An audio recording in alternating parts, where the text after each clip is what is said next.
Amelia, Yes. filmmaker out the yin yang. Okay, Absolutely. we've had filmmakers out there, and everybody's got their own way of stretching a dollar. Yes. Brian, I wanted you up here front and center, so I want to talk to you about this. You're a guy like your fellow actors. You rely on getting paid for your job. Yes. And perhaps it's not as much as you may want or deserve, but are you ever unhappy? And how do you approach a director or producer about the work that you're giving as opposed to the compensation you're getting? I don't know. That's a tough question because you kind of know going in where things stand. I always look at it as in today's environment in the entertainment business and filmmaking, it's so competitive, right? That I look at if you're landing roles or callbacks or things, you're doing a pretty damn good job because there's if I get on a set, how many thousands of other actors want my role? Yes, I want to be paid, and yes, I want to be paid, fairly. Sure. But there's also that kind of intangibles, like I got a role that people would give their left arm for, and this film may take off and may do something big. So there's things beyond like, okay, maybe I'm not getting paid as much as I want, but I know that this film might do something that these guys are going to do other films, or somebody's going to see this film and they're going to hire me for another film. There's so many other things and aspects in the filmmaking industry that kind of cover for maybe films where I'm not getting paid as much as I think I should, or things of that nature. But you're still getting a role that people want. It's still valuable, and there's a lot of value in that. Oh, absolutely, for sure. Glenn, I'm going to bring the probably the youngest member of the crew up here, and so I'm going to put her on the hot seat. Jen, let's talk a little bit about filmmaking. You are probably, I would venture to say, the youngest of the crew. In all candor, right? Perhaps. Perhaps. So you're a relative newcomer. You've been involved in this for a little while now. Here's what I'm getting at. I've been a member of Screen Actors Guild since 1986. Okay, so you're just a kid. I got suits older than you, lady. Now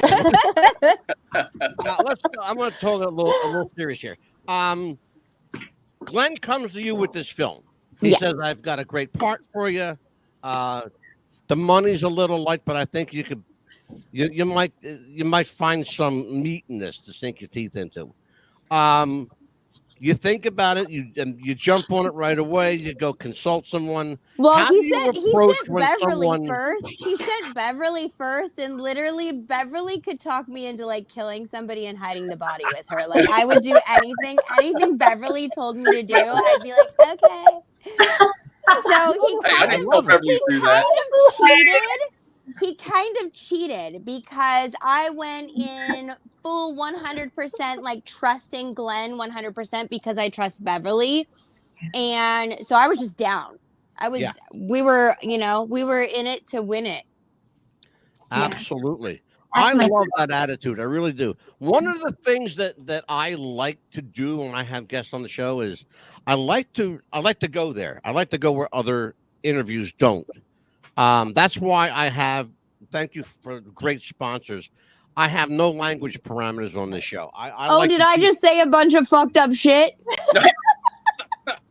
No, it's all good. Fantastic. Hey, we love fucked up around here.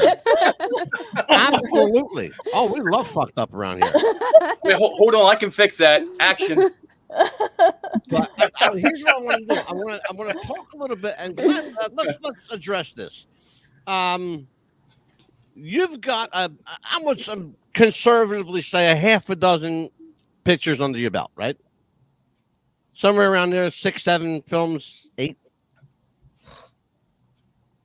Who? Glenn? Me? You, Glenn. Yeah, you're Glenn. Oh, well, I got 4, then we got 4 coming. So yeah. Okay, so you got a half a dozen or so under your belt. All right. Let's talk a little bit about prioritizing film. Do you necessarily go throw your weight, your money, your life, your energy behind the one that tugs at you, or the one that's waiting for you to be tugged at? The one that's waiting to be tugged at? Well, I guess you can say all the above, because if you don't feel a movie's done just because everybody else wants it done, that can be the most dangerous thing, because in back of your mind, you're like, man, I got to fix this movie. And that's what happened with the Bigfoot movie. So at the same time, we know, especially at Beverly, we know what we got with the Sacred Grounds, but it's that good. And we just can't wait to sink our claws into it and get this thing done.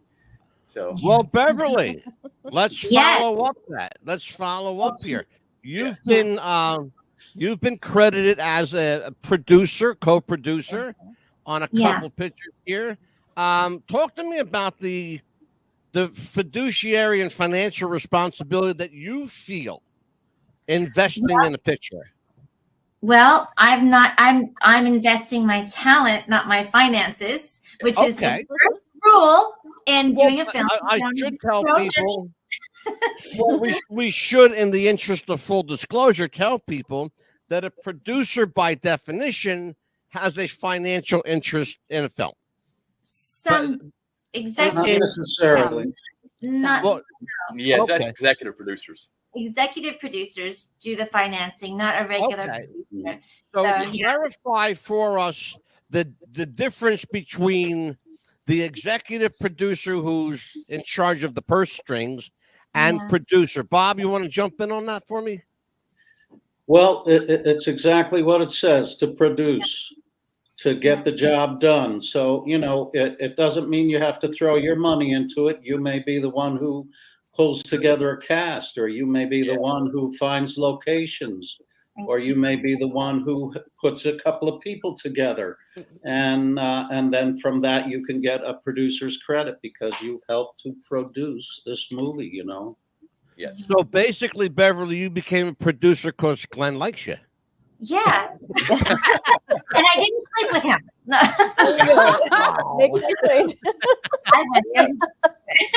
But no. Yeah. Well, my husband and I have been doing this for so long that we have.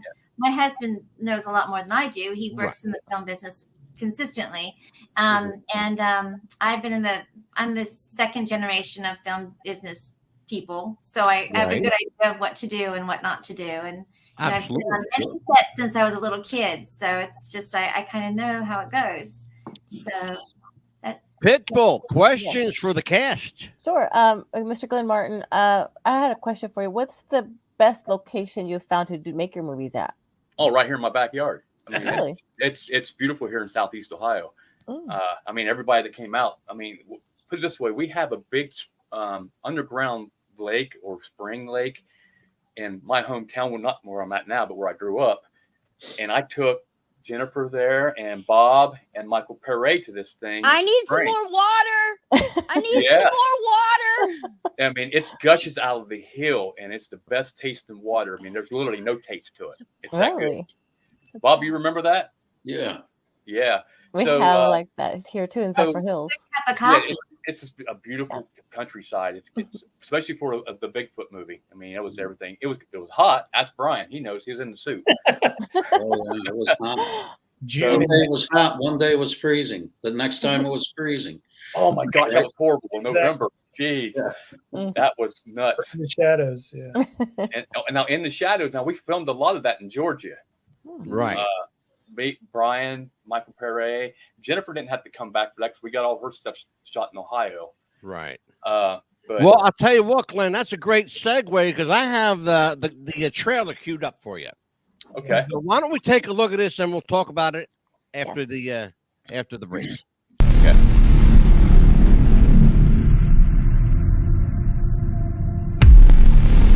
Marlon Hatcher hasn't spoken in 35 years. That's what you're telling me? That's exactly what I'm telling you. I find that hard to believe, Doctor. He just sits in front of the window staring out at nothing. Past the hills, past the trees, past the days and nights, to this moment.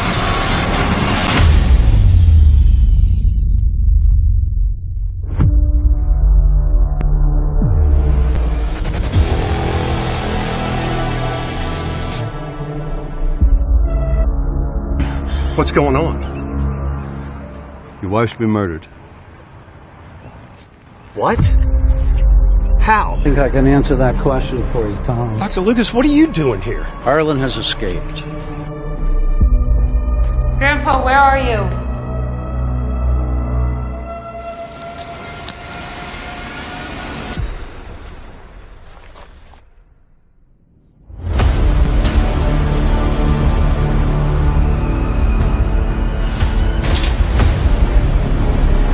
Did you hear something?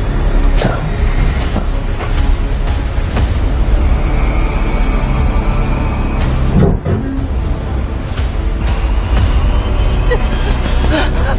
Oh my god. Jess? Tommy? How are you?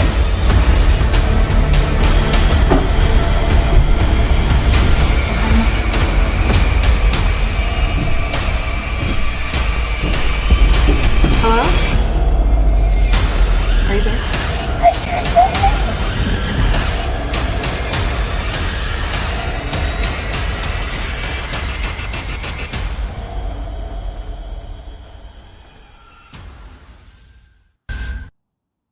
I love that trail. I have to tell you that does not look like a lower budget independent trailer. It looks like a studio trailer.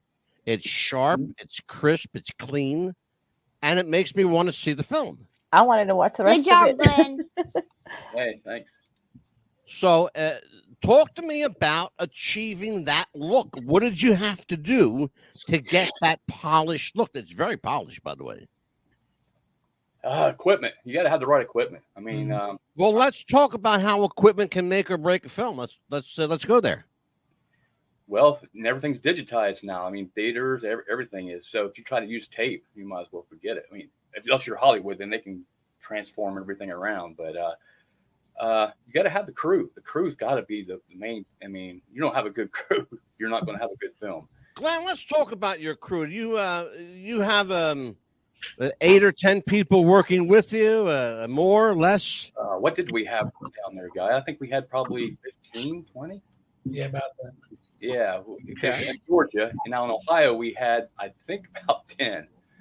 Okay. Now, the ones we had down in Georgia, I mean, these guys were doing the Avenger movies, and they were very knowledgeable. They knew what they were doing. Now, my DP for In the Shadows was my connection with Beverly. Dylan Costa. He's one of my director of photography on that, and he did a really good job. I mean, me and him purchased this camera, and man, it was awesome. But if it started sprinkling, you had to hide. Right. So, Well, I'll tell you what, Glenn, I'm going to pause you right there for a minute. I am up against the heartbreak. okay. We will be right back after this word from our sponsor. Jess wanted to start a business when something surprising happened. Today I'm going to teach you how to crochet. She started crocheting, like a lot. And her friends noticed. Jess, you need to sell those. So she signed up for Shopify and started building her business. Yes, I love that. And after a lot of hard work, this happened. Oh my gosh, I just made my first sale! You see, every day, hundreds of businesses get their first sale on Shopify. We got a ding! And the next could be you. So when you're ready to bring your idea to life And become your own boss. build it on Shopify.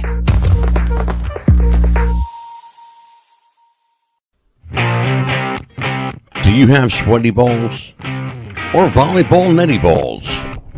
It's time to make them ready balls.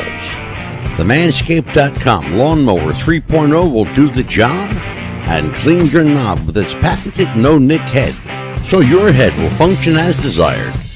Enter promo code Wrestling Future for a generous 20% discount.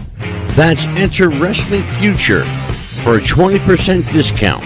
Manscaped.com and Wrestling with the Future, going balls to the walls with Manscaped.com and the Lawnmower 3.0. Your balls will thank you, and so will we.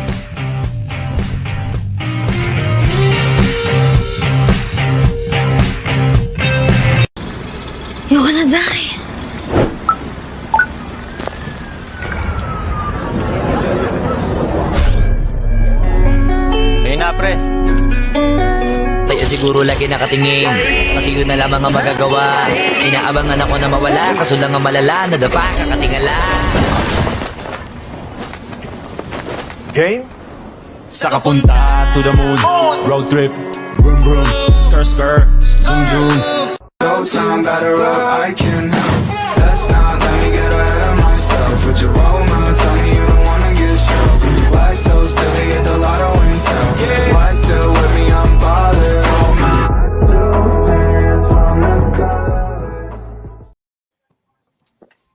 I love that commercial spot.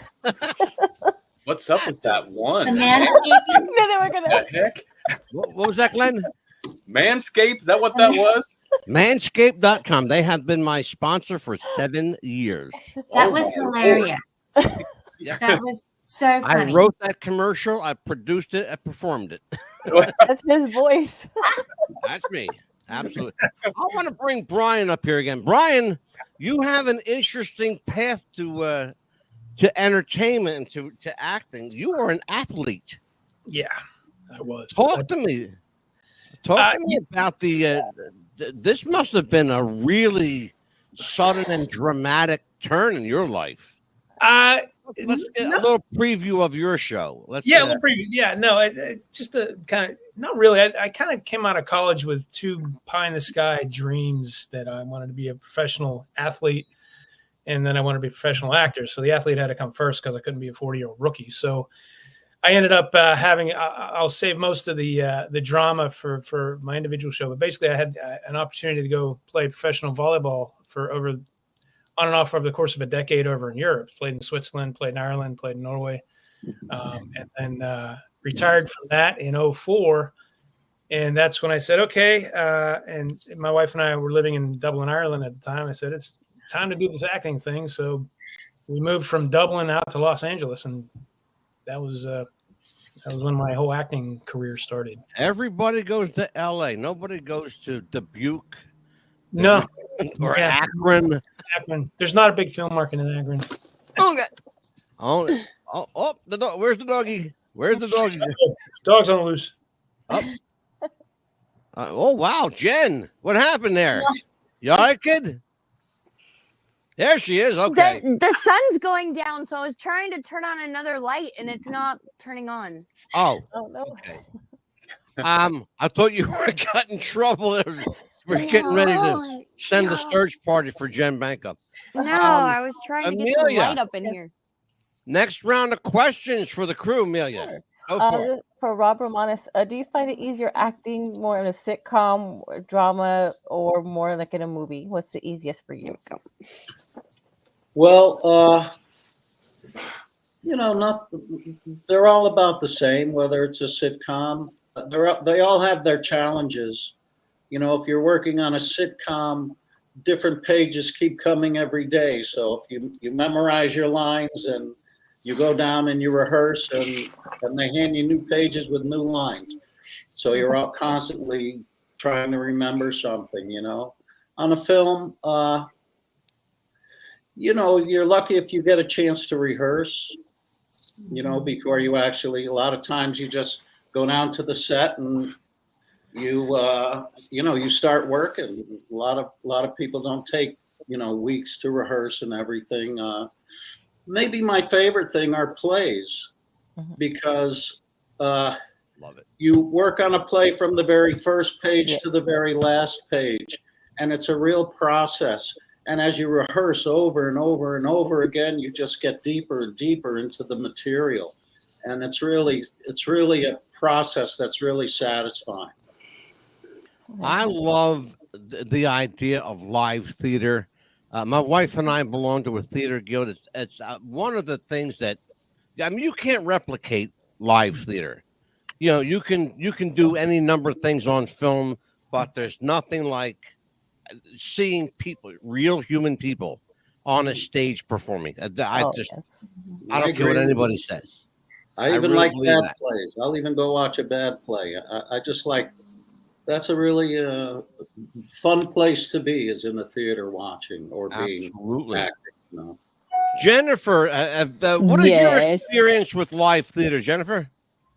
I worked with Justine and Jason Bateman's father at Theater 3.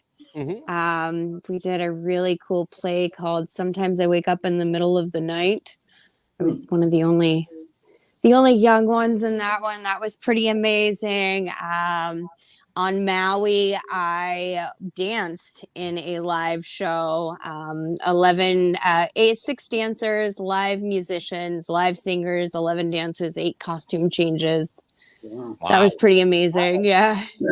Remarkable. My lighting is off, you guys. I'm sorry. I'm creating shadows. I don't know how to fix it. Good. That's okay. I don't know how to Good. fix it. You're good. Next time I have you on, I will make sure that my lighting guy. That I suck at it, apparently. Absolutely. Jennifer, what do you do on your spare time? Me? Yes. Play with animals. Animals are my it's my therapy.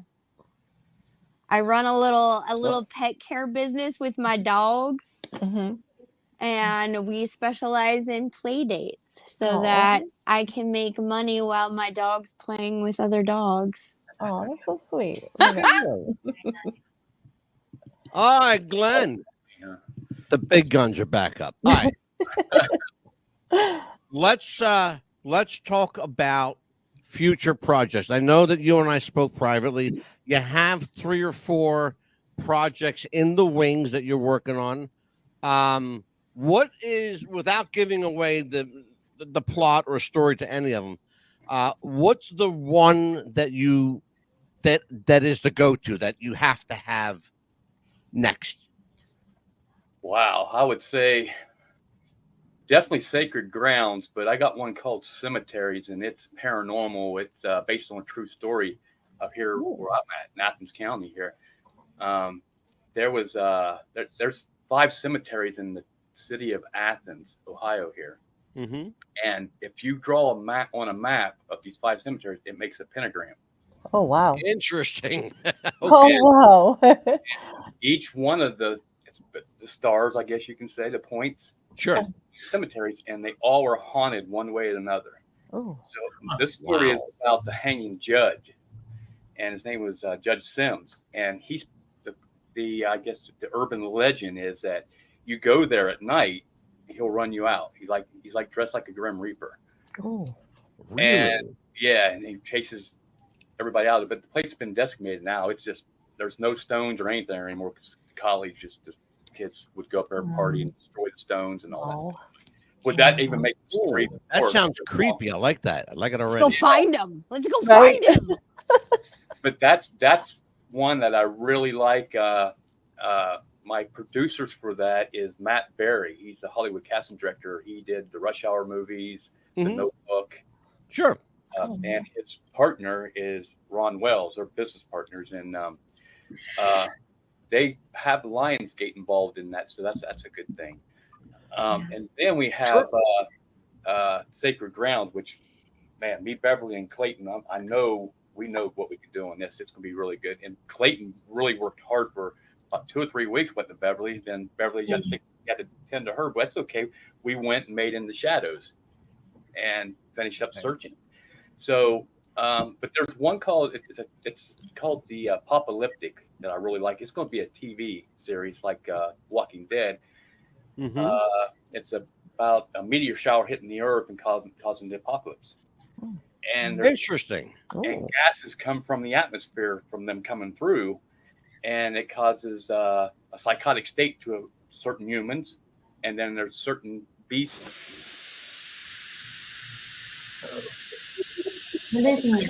Dead on steroids type TV show. And then I got I do horror mostly, but I've got an action comedy called Let's Get Rocked. And it's like The Hangover meets Wild Hogs. It's a rock band back in the 80s. It's a rock band back in the 80s that was on its way up and it's had great success coming, and then tragedy happens. The band disbands, and then they get a second chance 30, 40 years later. Oh, my God. They get the band back together, and they go from L.A. to Cleveland, Ohio, Rock and Roll Hall of Fame, to do the Battle of the Bands. You know, there's more truth to that than you realize. You know how often that's happened? Yeah, it's going to be a good one. I mean, it's I spent 45 years in this business. I spent 30 of those years in music. So, and I recorded bands, I managed bands, I booked bands. Brother, let me tell you something. That you have no idea how on the money you are right now. That's like, if I'm not going to tell you what to do, but that's a go-to for me. That's your new name, On the Money Glenn. Here's the thing is that, you know, but like I told you earlier, you've got to have every piece of the pie. Oh, sure. If you got one bad apple, it can bring the whole production to a crash. No, everybody has a job to do. If you don't have every piece of that pie, you may not have a production, brother. I got news for you. You got a lot of issues. I mean, it could be somebody that has to take Bob to the airport or pick Bob up at the airport. If he don't get him there, we're behind. You know, I'll send my car for him. Don't worry about it. Yeah, exactly.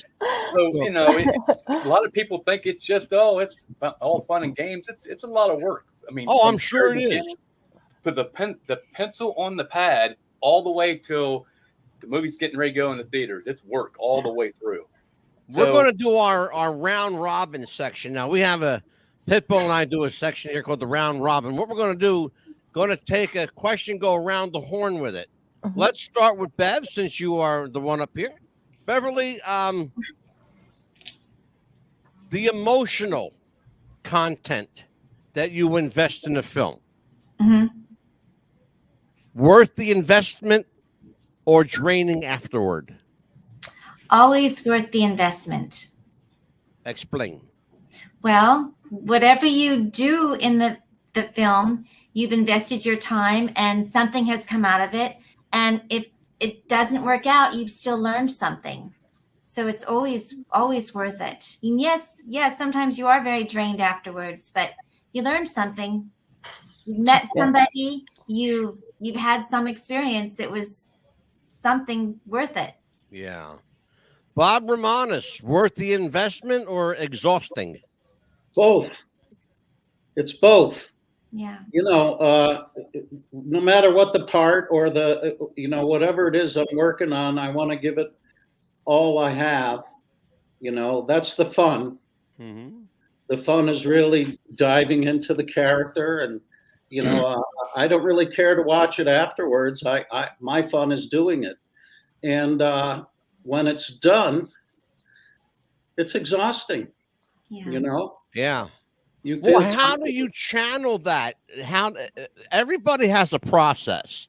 What is your process, Bob, for channeling that exhaustive energy? Well, how do I deal with that energy, that exhausted energy? Yeah. Well, between you and me, I like to come home and smoke a joint and have a big cup of coffee and, and think about my day. Best thing to relax. I live in New Jersey. It's legal here. I'll send you whatever the fuck you want. Well, it's legal here too. I can walk down the corner and get it. There you go. I'd have a scotch. If I was a drinker, I'd sit and have a scotch and do the same thing. But alcohol doesn't really agree with me, so that's what I do. I hear you. I'd rather take smooth a cup of coffee. But one thing I always do is I sit down and I go over the whole day in my head, and I see, I try to think of what it looked like, what it was like, and where I could have thought I could have done better, where I thought I did really well. But it's always a process. I just sort of like to think about the whole day. Interesting. Beautiful. Jennifer, Bob brought up something interesting. He doesn't like to watch himself after he's done the work. How about you? The emotional investment of doing the project, coming down afterward. Do you like to watch yourself? So I've watched things years later. I don't know. I was never a really watch myself kind of person unless there was a premiere or something. Do you like to sit in the dailies and watch the dailies? When we're doing voiceovers and stuff, of course. Right. Okay. All right. Brian, You're up, kid. I'm up. How about you? The emotional exchange, acting, the emotional baggage that one carries often. How do you unload it? How do you channel it? Do you channel it, and do you watch yourself? The emotional back. That's a tough one. I think after wow, somebody's got some sirens going on there. Welcome to Huntington Beach, California. There you go. I just kind of like Bob. I like to come home. Just I don't know. I would hop on. I do a lot of cycling, and sometimes just like to jump on the bike and just ride. Just kind of clear my head. I don't really drink much, nothing like that. But I get on letting me go for a run, go to the gym or something. As far as watching myself, it depends. Sometimes I do like to check out the scene, and it's not so much. It's kind of strange. It's not so much from the like emotional side. It's more from the technical side. Being a filmmaker, I look at a lot of the technical things, like how the scene's shaped up. If I feel like I need to do it again because I feel something either technically wasn't right or something I felt could make the scene better. There's a lot of different reasons why I want to watch it, but most of it comes down to the technical side of it. So interesting. I'll tell you what. Glenn, you outdid yourself, my brother. You outdid yourself. You delivered the goods as you said you would. He always does. He does. Yeah. Can I say something? Can I say something? You can say anything you want. Absolutely, of course. Because you were talking, I never got to answer on like the emotional side of things and like what you do. You leave it on the floor. You leave it on the screen. Right. That's what you do with the emotional stuff. Me personally, I've got a really loud head. I've always had a really loud head. I've always had a lot of like what people would say different personalities. Mm-hmm. So every time I get to do an emotional thing, I feel like I get to let go of a piece of me. And then I feel more whole, if that makes any sense. It makes perfect sense, especially to me. Okay. Absolutely. Because you may as well call me Sybil instead of Mad Dog. For real. It's therapeutic. It is therapy. Oh, yeah. Absolutely. A good scream or a good cry, that does help. Yes. That's why. Yes. Why do you think Amelia and I chose alter egos? I mean, the Mad Dog gets away with shit that Angelo DeCipio never could. And the Pitbull is an outright smooth criminal because you get away with fucking murder, lady. I got news for you. But then if anybody messes with you, they have to deal with the Pitbull. Hell yeah, girl. I'll tell you what. Glenn, let me bring you up here, brother. Thank you so much for putting this amazing cast together. For those who did not make it tonight, Georgia Simmons and Julia Riley were not able to be here tonight. They're out filming, working tonight. You gotta work, gotta pay the bills. We will have them. Please extend an invite to them to join us on an individual show. And I would like to do the same right now to everybody that remains with us. I would love to have all of you. And I will make sure I get through the Glenn to contact you. I would love to have you all on for your own episode. Is that agreeable to everyone? That's awesome. Yeah. Beautiful. I would love that too. Beautiful. Sure. Well, I'll tell you what, Amelia. Yes. What do we got coming up, kid? Well, as tomorrow, I know that we're going to be doing the show a rerun. So whoever didn't get to see it tonight will get to see it tomorrow. Absolutely. We had intended to do the BTK Killer tomorrow night. Right. But circumstances in the weather here, particularly, I'm worried about my studio floating away because we're supposed to get really torrential rains and horrible winds. He gets real bad flooding where he's at, and he's got a lot of water. Yeah, so flooding big time.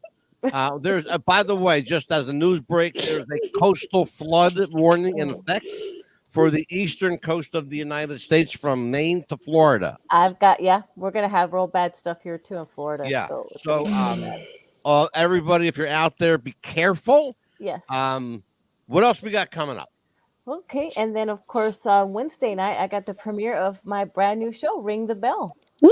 We will have on Ring the Bell, we will have the technical advisor to the Iron Claw, the film clip you saw tonight from our sponsor at 824 Films.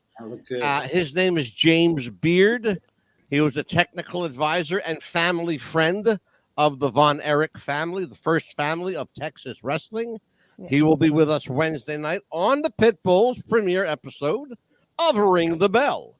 You ready for that one, kid? Oh, absolutely. Are you? What else we got coming up? Tell everyone what we got. Well, then the 15th, we decided to go ahead and do the most notorious killer. We'll do the BTK killer then.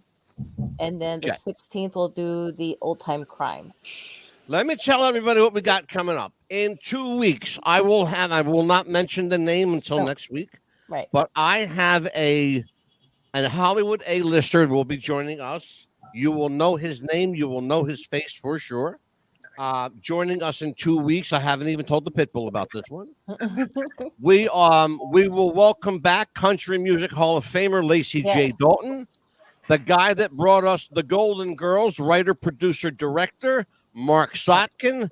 He was also writer for Laverne and Shirley, the Sinbad Show.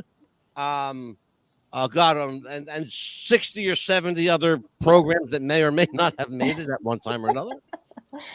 We will also be joined by Jim Fife once again. You remember him from The Frighteners with Michael J. Fox and from Dark Shadows. He played Willie Loomis. Willie Loomis in Dark Shadows. Amelia, anything I'm missing over here? I want to look forward to having Brian on the 22nd. Yes, and Brian, of course, Brian Saponis will be here for his own show. Yes. The first in what we believe will be many. Brian is January 22nd, not the 26th. January 22nd at 7 p.m. Eastern, 6 Central, 4 Pacific. Brian, we are looking forward to that show, my friend. And can't wait myself, man. Thank you. Getting to know who Brian Saponis is. Looking forward to it. And as are we. I'll tell you what, we really, really are. So, ladies and gentlemen, Beverly Randolph, thank you. Yes, thank you. Bob Romanis, thank you so much, my friend. I want you back for sure. Yes. Jennifer Banco, there's a spot waiting for you, kid. Brian, we'll see you. Glenn Martin. Thank you. This is the first of many shows, my friend. We will rerun this broadcast tomorrow night on all 3,400 of our stations worldwide. Yeah. I welcome our newest station in Stuttgart, Germany. And thank you very much to WRM in Milan, Italy. Thank you so much. All right. Take care, everybody. Can I say one more thing? Absolutely. Yeah. Can you mention my new podcast I'm going to be starting? Oh, go ahead. Oh, wait. I got a couple things to do. You know what? You just reminded me of something. Oh, okay. You just reminded me of something. If any of my friends out there, my investor friends, would like to make money in the movie business or be a part of the film business, Glenn Martin is looking for investors for his upcoming films. And you can reach him at the Glenn. Give them your email address, your contact info. It is nightmarefilms@gmail.com. There you go. And Glenn, you can say whatever you want, brother. You got the floor. I have a new podcast that I'm going to be actually teaming up with Beverly. Here. Oh, wow. Yeah, and it's called Lights, Camera, Horror. Oh, Not wow. action, horror. So we'll be speaking to about anything horror and other things. So you know, it's kind of like my Let's Get Rocked. It's a comedy. So everything about horror, but it's mostly about horror. I gave him a great name for a podcast, and he shit all over it. It was called Movies and More. Yeah. Wait, that's the problem when you got, like I told you, when you're on set, everybody's got their ideas. So now that it's out there, it's now public domain. You can have Movies and More. Run with it. There you go. There you go. Watch it be a success. Yes. On behalf. Sorry. Oh, no, it's all good. So good. On behalf of Amelia, the Pitbull Chapman, on behalf of Glenn Martin, Robert Romanis, Brian Saponis, Beverly Randolph, and Jennifer Banco, and a special thank you to Michael Perret. This is the Mad Dog. We will see you tomorrow night. Be good. God bless everybody. We'll see you around. Bye-bye.